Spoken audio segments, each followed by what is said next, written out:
নমস্কাৰ। মই এটি কবিতা পাঠ কৰিব লৈছোঁ।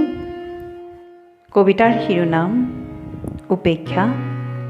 কবি মানসী বৰুৱা দেৱী। তোমাৰ দুচকুত পিন্ধি ললা উপেক্ষাৰ এযোৰ ৰঙীন বীটচকু। শৰীৰত পিন্ধিলা স্বাভিমানৰ এযোৰ দগধা পোছাক।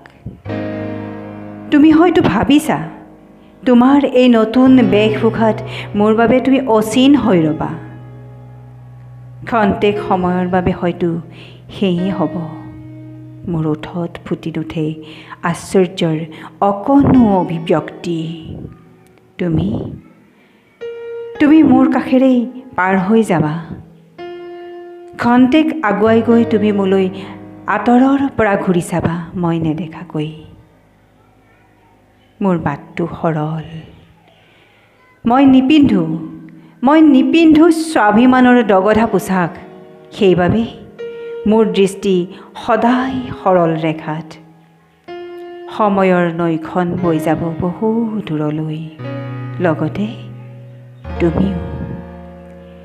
যদিও বা গ'লা, তোমাৰ মানস পটত অঁকা মোৰেই ছবিখনি তোমাৰ অজানিতে তুমি নিজেই বিচাৰি ফুৰিবা।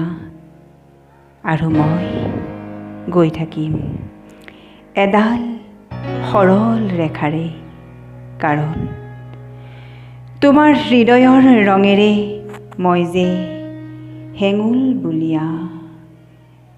ধন্যবাদ।